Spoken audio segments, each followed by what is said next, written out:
মিরপুর টেস্টে আয়ারল্যান্ডকে ২১৭ রানে হারিয়েছে বাংলাদেশ। এ জয়ে ২-০-তে সিরিজ জিতল টাইগাররা। শেষ দিনে টাইগারদের জয়ের জন্য দরকার ছিল মাত্র ৪ উইকেট।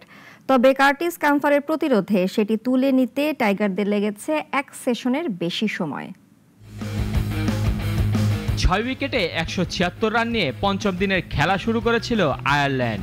ভক্তরা ভেবেছিল প্রথম সেশনেই হয়তো টেস্ট জিতে নেবে বাংলাদেশ, তবে সেটা আর হয়নি। এদিন আয়ারল্যান্ডের ৪ উইকেট পেতে প্রায় ৬০ ওভার বোলিং করতে হয়েছে বাংলাদেশকে। এই প্রতিরোধের গল্পের নায়ক কার্টিস ক্যাম্পার। অ্যান্ডি ম্যাকব্রাইনকে নিয়ে এই ব্যাটার পঞ্চম দিনের শুরুতে দারুণ সামাল দেন তাইজুল মুরাদদের। দিনের ১৩তম ওভারে তাইজুল ইসলাম ভাঙেন ক্যাম্পার ম্যাকব্রাইন জুটি।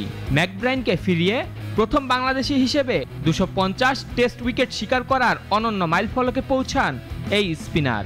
নিজের ৫৭তম টেস্টে এই মাইলফলক স্পর্শ করেছেন তাইজুল। বিশ্ব ক্রিকেটে এত কম টেস্ট খেলে ২৫০ উইকেট শিকারের রেকর্ড আছে শুধুই শ্রীলঙ্কান রঙ্গনা হেরাথের। এরপর জর্ডান নীলকে নিয়ে ৪৮ রানের জুটি ক্যাম্পারের। ৩০ করা নীল মিরাজের ঘূর্ণিতে বোল্ড। প্রথম সেশনে এরপর আর কোনো উইকেট খোয়ায়নি আয়ারল্যান্ড। এই সেশনে অতিরিক্ত ২০ মিনিট খেলা চললেও লাভ হয়নি।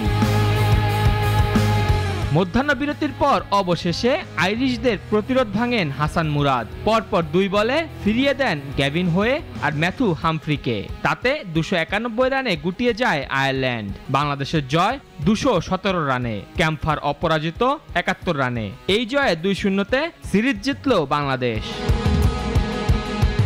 মেহেদী হাসান মুন্না, নাগরিক।